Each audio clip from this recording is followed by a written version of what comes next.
Just trying to get the screen and everything set up. Bear with me, Facebook.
Just getting the panel set up.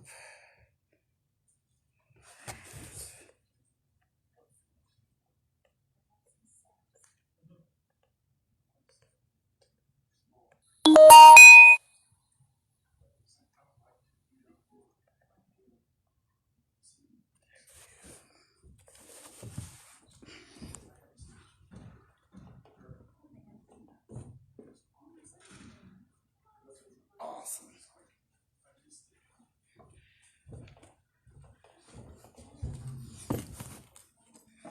What's up, James? How you doing? Whew. How is everybody doing today? I'm doing good. How you all doing? Okay. Dude, you should be great. We're at a Comic-Con. No work. Geekdom paradise.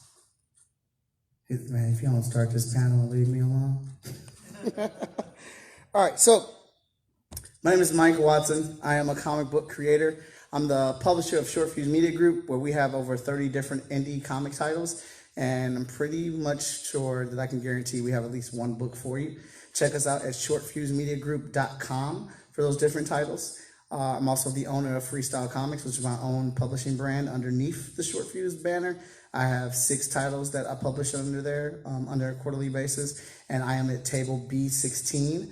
For joining me for this panel, I will be giving you a free ticket coupon, and hopefully I entertain you. You enjoy what happens now in this program, and you will come with me to my table to check out my wares, but I will give you a free item just for coming back there with me and checking out what I do. No obligation to buy anything. I'm going to hook you up. Now, if you do buy something, great. I appreciate you, and my children do as well. All right, so right now I have Facebook Live going at the same time. I always put my panels on Facebook Live, and we are talking about DC movies on the rise. I'm very excited about this because I made this promo art just for this show, and it makes me happy that it actually worked and it showed up on the TVs. Yes. All right. Oh, we got more people coming in. Yeah. Awesome. Let's see here. We got people watching this on Facebook. Hey, how are things? Hype line was killer, man. Thank you. The hype line was super fun. I'm going to get back to that tomorrow. Come to the stage. Michael Watson, the most enthusiastic man. Yes. I am pretty enthusiastic. I'm pretty excited to be here. I have to contain myself for the panel, though, so you actually hear the words that are coming out of my mouth. So the purpose of this panel is to talk about DC movies and why are they so successful with the recent installments compared to what they have been putting out. And I would like to put in there in the editor's note, I enjoy Man of Steel. I am very much so a big fan of it. I wish other people liked it as much as I did. I think it's great. But right now, I'm assuming, and please correct me if I'm wrong, that if you're here want to hear about DC, that you are DC fans in specific. You enjoy their movies more so than other comic book movies. Would that be a fact? Not, not necessarily for that guy. No, no. You just like all comic book movies. Okay, cool beans, cool beans. So, but for the purpose of this event, which DC movie right now is your favorite? Man of Steel. My man. Shazam? Why Shazam? I think it was the best one it did so far. A lot of comedy. Now, question, because this is a back and forth between you and I, you and us and us. Now, was it the fact that it had a lot of comedy? Because the comedy may have been bland, but just because you're getting so much more comedy than you normally got in a DC movie, is that what made you happier? I think it was more relatable. More relatable. Yeah. Okay. Yeah. Anyone else? Wonder Woman. Wonder Woman. Why Wonder Woman for you? I just think it was the best, like, all-around film. Mm-hmm. Out of, like, you know, like Shazam was funny, but like the plot, there was some kind of plot things, and Aquaman kind of to the same point. It was entertaining, but I think Wonder Woman was just the better all-around put-together movie. Okay. Okay. One more. Anybody else for their favorite DC movie? I was always partial Suicide Squad. Suicide Squad. Say that. I was a little embarrassed. It's for Facebook Live. But yeah, I like Suicide Squad. Girl, don't worry about this Facebook Live. If you like Suicide Squad, you like Suicide Squad. There are definitely some dang good aspects about it. I do not hate Suicide Squad, but I can understand and see why other people don't like it. The ending, it's the ending. Ending was kind of crazy. Wasn't the greatest. But it was fun. I think Suicide Squad was the start of DC injecting fun into their movies. One of the issues I think is wrong with that movie is that Margot Robbie and Will Smith were themselves as the characters instead of being Harley Quinn and Deadshot. They shine through more than the actual character was. I love Will Smith. I love him to death, and I love her interpretation of Harley Quinn, but I think her star power and his star power shine through more than the actual characters that they were playing. But that scene with Deadshot shooting everyone and saying, "That's how I run away," or whatever the line was. I mean, that's classic Will Smith. You gotta love that. But there's aspects of Suicide Squad that I enjoyed that everyone hates. For instance, so when I saw Suicide Squad, I was like, okay, I see them starting to turn the wheel, to go in a different direction. It feels like DC is starting to, all right, we're going to have to carve out our movies for ourselves. Like, yeah, there's some consideration that we're going to take with the fans or not, but if we want our movies to go a certain way, we have to start making this turn. Now, if there's a pothole or two in that turn when we make it, then that's a pothole we just have to run over to get to it. And I think, in my theory, that's what they did with Batman v Superman to Suicide Squad to then we get Wonder Woman. And then we get Shazam. Then we get Aquaman. And I think Batman v Superman is a crap storm of potholes that we stumble through. And then you get to Suicide Squad and the construction's up on the freeway. So your lanes are real tight. There's a little bump here and there, but you know, the repairs are happening. And then you get Wonder Woman. Now, I have my issues with Wonder Woman. That's another thing, though. But Wonder Woman is extremely successful for DC. And I think there's some outside factors that play strongly in that. For number one, how long has it been since we had a female-led superhero movie of a positive female? Haven't had it since Supergirl. Catwoman does not count. That movie was trash. All right, she was a villain. She was a bad guy. I don't care what you said. The movie was trash. That was not my Catwoman. I don't know what that was. All right. But Supergirl was the last one. If you can name another one, female-led, mainstream, big Hollywood production of a female superhero, please tell me now. Ghost in the Shell, okay. Before, like, where was it before Wonder Woman, though?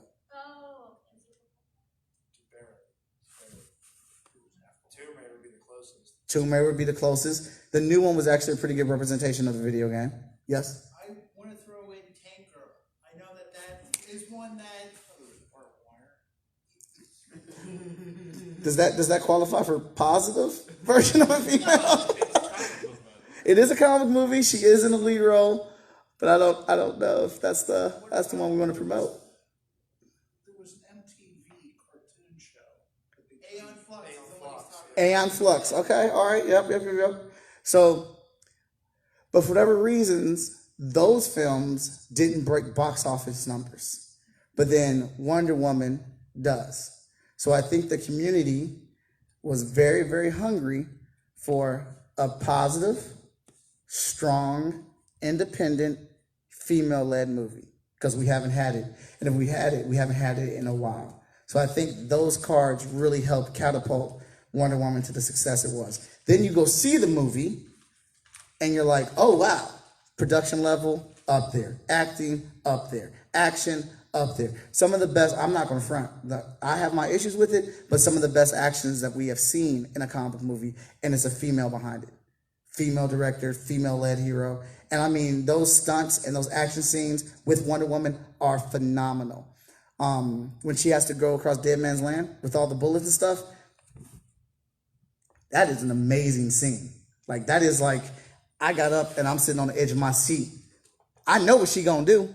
I know the bullets can't touch her, but I'm still there with it. And when you can make a movie or create a scene where you obviously know, all right, I know what's going to happen. She's obviously going to get the men across this field. She's going to use her shield. It's going to be a powerful moment. But even though you know all those things are happening and the director and that team still puts together a powerful ass scene like that where you still ride with it, even though you know the end result, they have done their job. They have done their job. They have made you forget for a second that you knew what was supposed to happen here. I mean, all the telltales pointed to what she was going to do and what she had to do, but you still were in that moment. It's one of the most powerful moments in that film. I feel like that movie had a little bit of seriousness to it, whereas I liked Aquaman, but I don't know, it wasn't comedic like Shazam, but it was a little goofy. And I think the definition for that is comic book goofy. Because, so my own personal theory on Aquaman is, oh wait, we got a Facebook question. Or a comment. Aquaman was good first time I saw it, but became cheesier the more I saw it each time. So I guess that kind of like relates to what you're saying. Aquaman, I feel like, is a true definition of what I feel DC movies should be doing. And they should be mimicking their animated films. Their animated films are the best things that DC does. And Aquaman is the first movie that they really copied and did that formula for it.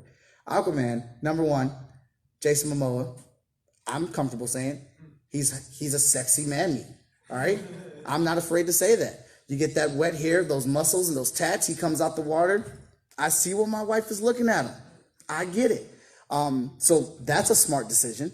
Let's completely. Although Aquaman is a beast, and it's kind of infuriating that people don't understand that Aquaman is a beast in the comic books. That Aquaman from the 70s or whatever it was, he's trash. I don't know why they made him a running gag joke.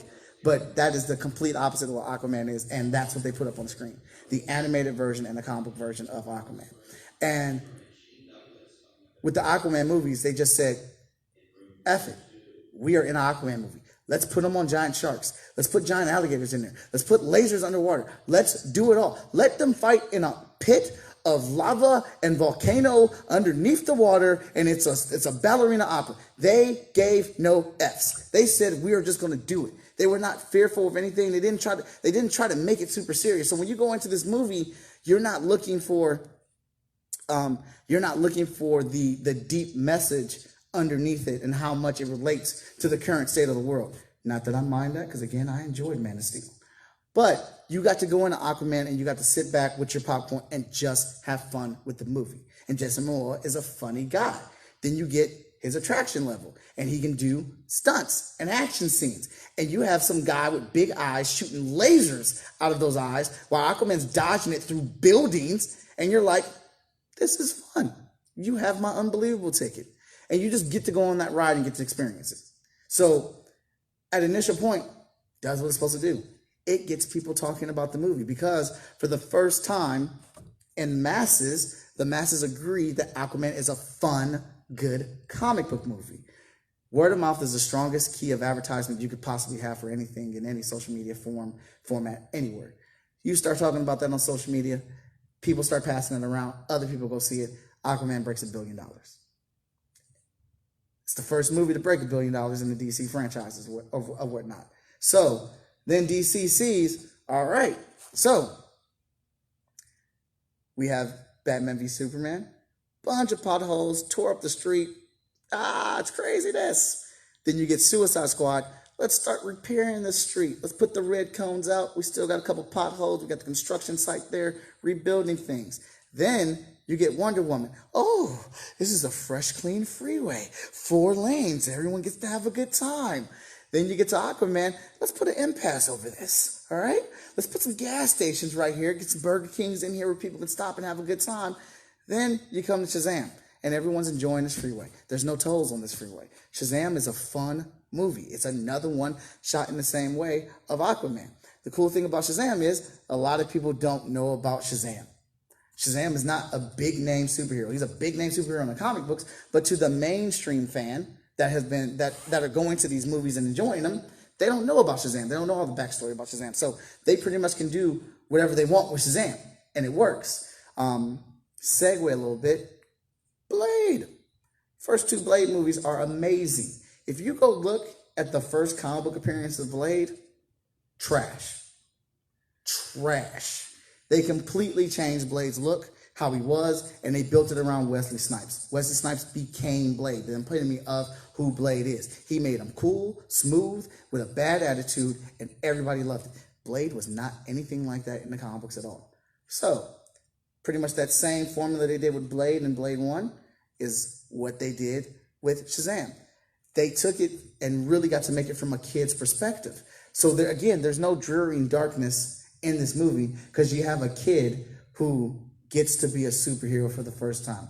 A kid who's not happy with his life, not happy with the state of things, but he gets to do these cool things, and it's relatable because it's like, what would you do with superpowers?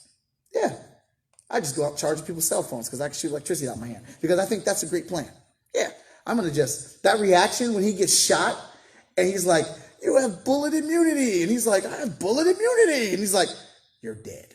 Like, because then it sinks back in your head like, yeah, bullets can't hurt me, but you shot me. You didn't know I had bullet immunity. And then like for that moment, subconsciously, you're with him in that moment. You're like, yeah, let's throw him through a window. Let's tie them up and throw him through the window. And then you walk out, you're like, yeah, I'm a superhero. All right, yeah, I just did that. Hey, how you doing? Like, you get to relate to those things. We may not do those things exactly the way he did, but it's relatable. We can get in touch with that. And I understand, I think that's some issues that people have with Man of Steel, which I disagree with strongly. But I can see what they're talking about. But with Shazam, you don't have that problem. And the movie's just fun. The casting they did on that movie was great. Those kids were hilarious. They were perfect together.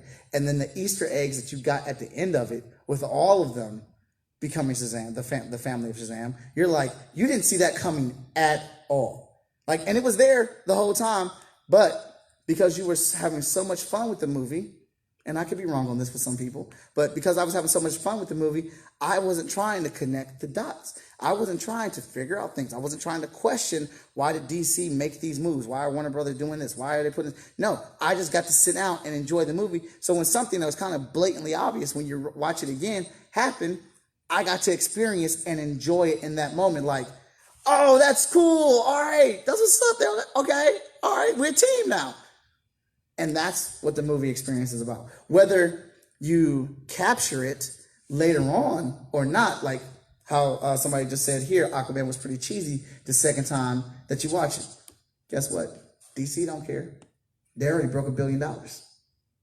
They already got that money. So anything that gets said about it afterwards is null and void because they're like, yeah, it's pretty cheesy. $1 billion. But it was cheap. $1 billion. I see what you're doing. All right, I get it. You made $1 billion in the movie. And it was fun. So that's what they have to do. They have to get past that initial wall of convincing us because a lot of us in this fandom are pretty hard on DC. And it's almost toxic with how hard they are on these movies. So when you get these fun films, DC, not that I'm in their office, but if I was them, continuing that trend. All right, let's put another movie out in this style. Let's just have fun with it. I think people are harder on the movies because the TV shows, are doing a lot better. The TV shows. Glad you bring that up. The TV shows are quite successful. Everybody loves the TV shows. And the TV shows do a lot of good things. And it is, TV shows movies. Why are your TV shows doing better than your films? Well, it's kind of an unfair gauge to judge them by because Arrow has what, 24 episodes a season? Flash has like 24, 26 episodes a season. There is plenty of time to have character development over the show where you can build up these characters, introduce villains, have villains disappear, focus on individual characters and things like that. That is 26 hours of a show versus 90 minutes to 120 minutes of a movie. So while the TV shows are super successful, we as a fandom should not be judging the movies by the TV shows. And these TV shows cross over with each other. You're talking about 5 shows that get to interact with each other every single year in some way, shape, or form. At least 2 or 3 episodes, somebody guest stars on the other episode of a show. Plus, they do a big crossover every single year. So, yeah, of course, that's better than the movies. It's like their animated stuff. The animated movies come out so much better, come out so much quicker and they've been doing it so long. Warner Brothers has been doing animation. It is in their blood. It is what they are built on, and doing animation. So, of course, those things are dope.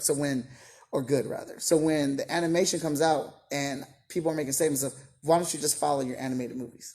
Literally, just do what your animated movies do. Everything does not have to be super tight-knit and connected because all the animated movies are loosely connected. And some things change. But we as fans, we don't attack it. We roll with it because the animated movies are really good. You get a really good story. And the changes that they make in the movie allow each one of those animated films to be their own thing. But then behind the scenes, yeah, that's still the same Superman that was in the last Superman movie. That was the same Justice League that was here before, but this is just a different story. They don't tell you what time it happened. They don't say 7 months later. They don't say 2 years in the future or anything like that. It is just an animated movie that is loosely connected together in one universe. And I feel like that's exactly how they should do their films. And I think that is how they're starting to do their films when you get a movie like Wonder Woman, Aquaman, and Shazam. So now, the question that I'm going to ask you all is, does Ben Affleck and Man of Steel, Ben Affleck's Batman and Man of Steel, fit in this new direction of movies? You guys just hurt my soul. Well, I mean, what is the new direction? I mean, that's what is frustrating some people. Mm-hmm. We see I'm not talking about the tone of the movies, but as far as the bigger picture, and because of Marvel, we're being unfairly compared to Marvel maybe, because Marvel seems to have a 5-year plan for everything they want to do. And DC is kind of not sure what they want to do. And I think a lot of criticism towards DC tends to be unfair to the previous films. But, it would be hard to figure out a plan that DC has right now. Well, to dibble into that, I think DC does know what they want to do with their films. But because the appearance is keyword appearance, is they are so far behind the gate of what MCU is doing with their movies that there's more pressure on them to deliver on a more consistent basis than Marvel does or whatnot. So when they come out with a film and it's immediately attacked by the culture, then they immediately go back to seeing how they can fix it instead of riding it out. I personally feel like, although I enjoy several parts of Wonder Woman and I enjoy Aquaman and Shazam, I feel like they should have stuck it out with Man of Steel. I don't think they should have did a Batman v Superman. I get why they did it.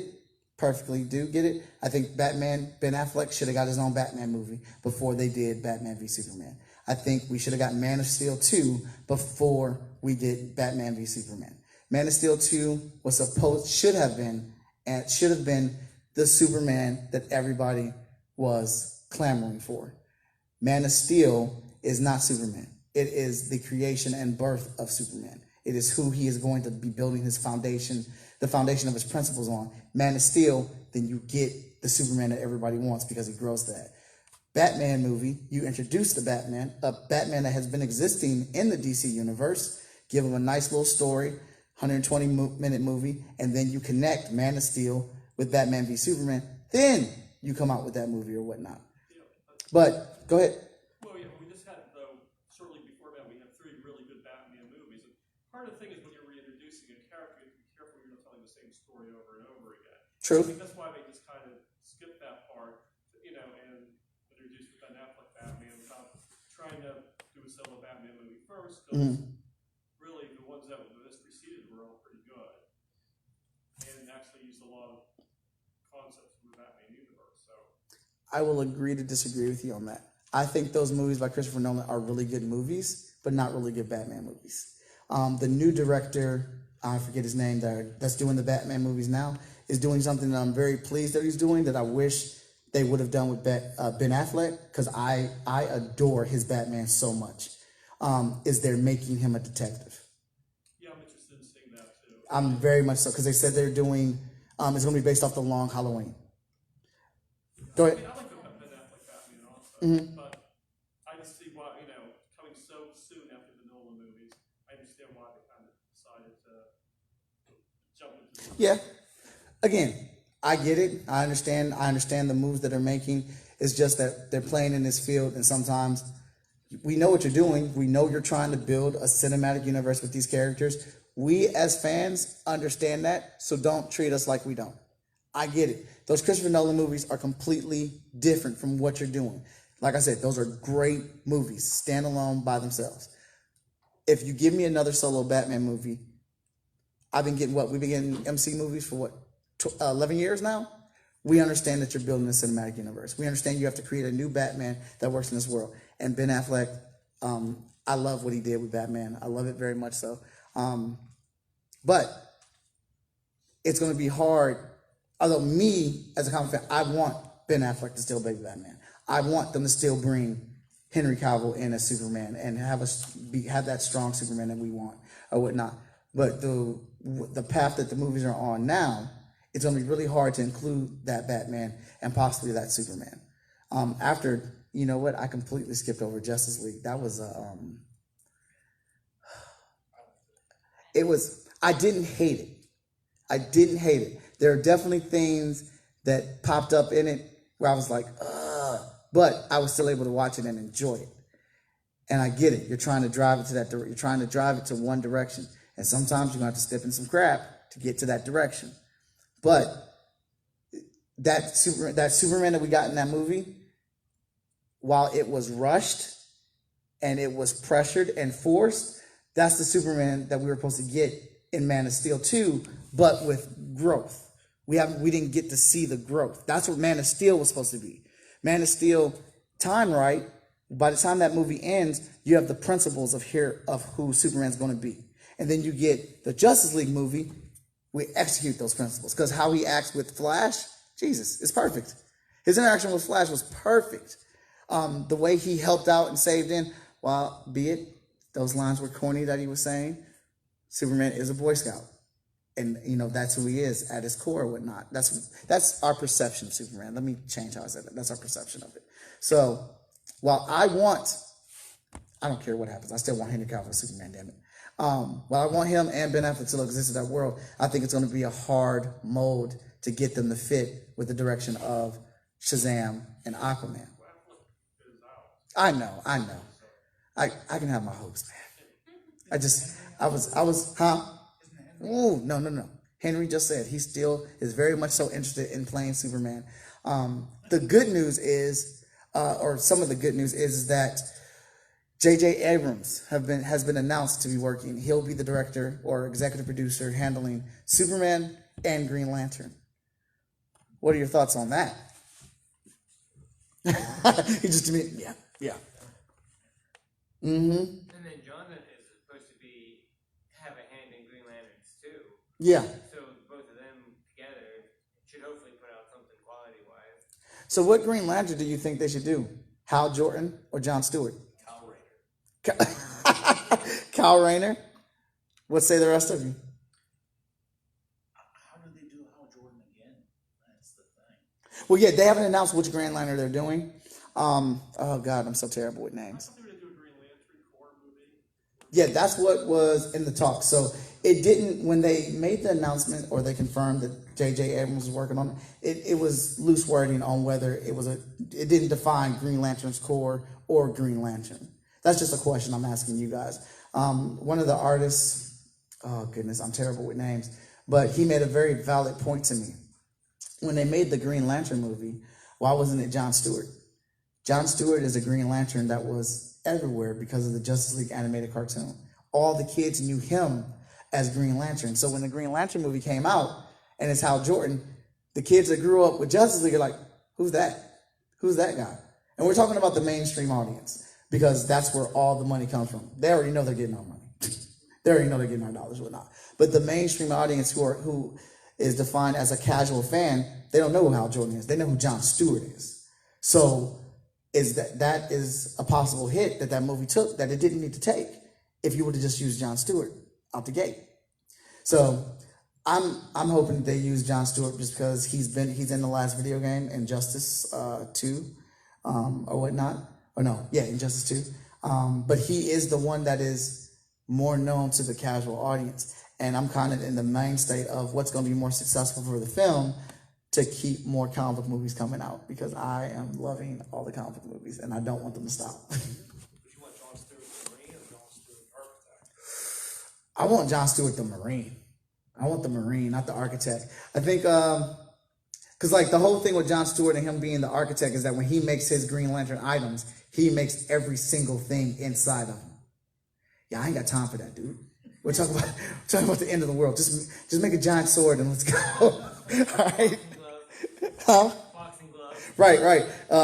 Like you can make that complicated thing, but I don't need to see the inside parts. John, we're just trying to save the world, baby. So I need military John because I think military John, his interaction with Batman would be incredible. Like I think that would just be really cool. But this is the trend that we're seeing. Oops. Just doing the time check. That's the trend that we're seeing with DC on the rise or whatnot. I'm a little concerned with the Flash movie because that keeps losing directors. And I know the tone that Ezra, is that his name? I'm terrible with names. If you haven't caught on to that, please do. He wants it to be a more serious, darker story. And I'm sitting here like, Ezra, are you paying attention to the trend? All right. DC's trying to make funnier, happier movies now. That's where their success is. And you're the Flash. He's a happy character. I mean, he's got a couple dark moments, but this is the jokester of the group, man. So if we're not doing punchlines and jokes and quips in this movie, I don't know what to tell you, Ezra. You need to sign up for something else.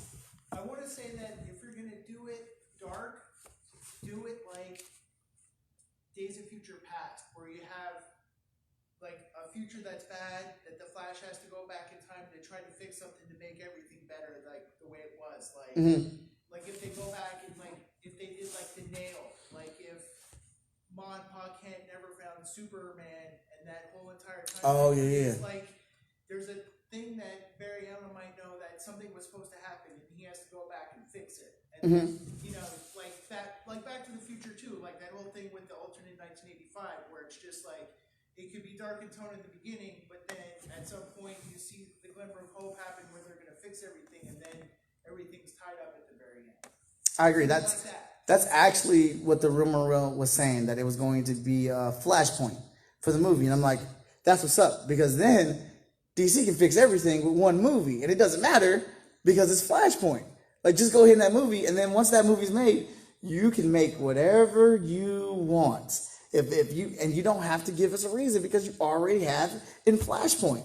So I don't know why we're not doing that. I don't know why that's not the movie that's happening with Flash. I think that's incredible, and I think that's what they should do or whatnot. But again, I don't have millions of dollars, and I'm not in the Warner Brothers office. I should be. You hear that, Warner Brothers? That's my application for you guys right now. So we got about 10 more minutes. Do you guys have any questions you want to ask or anything? You guys have been actually pretty active. Yes? Didn't it come out that they were talking about they were going to do more just standalone movies and Yeah, that's... away from the extended? It wasn't confirmed, but that is also something that was in the rumor mill. It might have been, I might have missed it if it was, but yeah, they were talking about doing more standalone movies and not trying to focus on such a connected universe. Well, that's what Joker is. Yeah. Joker film. It takes place in the 80s. Mm-hmm. There's nothing to... What do you think of that good? Huh? What do you think of that movie? Okay. Here's my 2 cents on that movie. Joaquin Phoenix is an amazing actor. He is going to give a Joker that's going to rival Heath Ledger's. His performance as a Joker is going to be phenomenal. But That's not a movie I asked for. I don't care about the growth or the origin story of the Joker. The Joker's maniacal. He's dark and he's evil. And I think by revealing that origin and just showcasing it as, because the story that they're telling, obviously I don't know if that is the actual story because I haven't seen the film, but the story that they're building up in the trailer is that the dude was just treated like crap at every turn and wake of life. He's been treated like a piece of crap. And he snaps, and that's what creates the Joker. Well, the Joker has been able to rival every damn hero in the DC universe just because he's smart, maniacal, cunning, and just evil, and he wants a good joke. To me, watching that film, it takes away all the Joker's power, seeing what they claim to be his origin story. And to me, honestly, at this point, making a standalone movie that's completely non-existent within the verse that you've already spent millions and billions of dollars on already is a waste of time to me. But do I think Joaquin Phoenix is going to act his ass off? Do I think that movie is going to be amazingly directed, well written, well acted? Yes. I think it's going to be a great movie, but I think it's going to be a waste of a movie. Do you think the Joker's even going to be in it? Or is it going to be building up? And then you're going to get him looking in the mirror, putting the makeup on, that's when he Oh no, I think the Joker's gonna be in it. I think by the middle third chapter of the movie, you're gonna get Joker. You're gonna see little sparks of him throughout the whole film once he starts to get corrupted or not. If they give you the Joker at the very end of that movie, I don't know what I'm gonna do. The question is Batman going to be in that? Oh no, Batman's not gonna be in it at all. No Batman, no.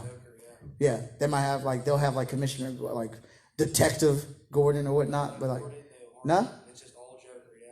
Oh, see, that's a waste. That's when he was the Red Hood before all those characters even made. Okay.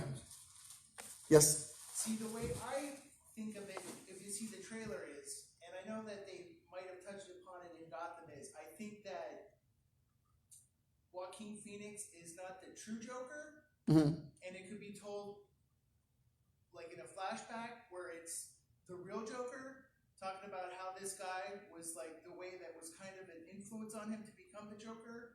Because I know there's that scene where he's walking in the park and he runs into like that little kid and he does that thing to put a smile on his face. It's a way to try to, the way I explained it, it tries to keep everybody happy. And that's the only way that you want it. But when you try to keep everybody happy, then it ends up like blowing up in your face. But that's the only thing that I could think of is he's not the true Joker, but his descent is the birth of our Joker. Like a flashback, and that's how like the Joker might have got an idea, or how. That's just the way I see it. But we'll see what happens in October when it comes out. Yeah. I'm still gonna see it because I'm a big fan of his, and I think, like I said, I think it's gonna be a great. I think it's going to be a great creation. I think it's going to be great acting, great direction, great acting, and I'm going to be there for it. I just think it's going to be a waste of a movie, because I'm in the minority on this, but I did enjoy the Suicide Squad Joker. The question that he asked Harley Quinn is one of my favorite questions ever asked in a comic book movie. Not will you die for me, but will you live for me? I've never thought about it being asked that way. That's incredible. Because just because you die for me, that doesn't mean anything. Because once you die, that's it. There's nothing else. You've given your life. Okay, that's a sacrifice. But will you live for me? Will you stay here day in and day out with me through my ups, through my downs, through this crazy-ass life that I am creating as a Joker? Will you stand by my side? Will you live for me? That is a much harder thing to do than dying for somebody in that realm. And then when Harley says yes and she jumps off, and then the Joker, he almost asked that question as a joke. But then when he sees that she actually says yes and jumped off, takes off his stuff and he jumps in after her. That scene is dope. I don't care what nobody says. That is a dope scene. And where Joker and Harley's running away from Batman in the car, and we get the guest appearance of Ben Affleck in there, the Batman on the roof. That's classic. I was eating that stuff up. I'm like, all right, I'm seeing it, DC. I'm here with you. Just keep adding it on. So we got here to wrap up. And I did promise you guys a free item. So We only got a couple minutes left. I'm gonna hand these out to you. This is my booth number, which is B16. I will be walking immediately down there, so you can just follow me, and I will give you a free item at my table for coming to check out what I do. All you gotta do is listen to my 2-minute spiel, and you'll get to hopefully buy some stuff. But if not, you still get to walk away with something free, an exclusive Wizard World gift. Oh man, I'm over my legs. Ugh.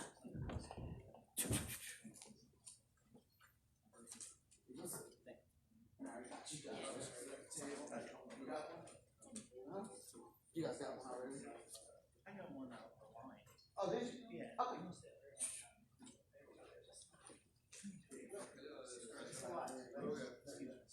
Did you see they're relaunching the Birds of Prey comic with Harley in it now? Yes. They're doing a whole lot. Yeah, but they're doing a TV show too, right? Oh, there's the Harley Quinn animated one coming to DC Universe. Right, but I thought they announced a TV show with Margot Robbie as well. I did not know that. Yeah, you're doing the Birds of Prey. Yeah, Birds of Prey, because she's in that. Yeah. Yeah, so I'd like to thank all you guys for joining me in this panel. It's been fun gabbing and geeking out with you about the DC Cinematic Universe. Thank you for joining us on Facebook. It's much appreciated. I'm at table B16, and I make comic books. Yay! Please come down there to see me to get your free gift. You don't have to buy anything. I'm just trying to support my kids, pay my rent, pay the car note, eat, live, survive. But don't feel obligated. I'm not trying to guilt you into anything at all. If you don't buy anything, my feelings will not be hurt. It's okay. I got thick skin. I just appreciate you taking the time to check out what it is that I do, because you wouldn't know unless I told you. And as my mom said, a closed mouth does not get fed. Thank you, everybody.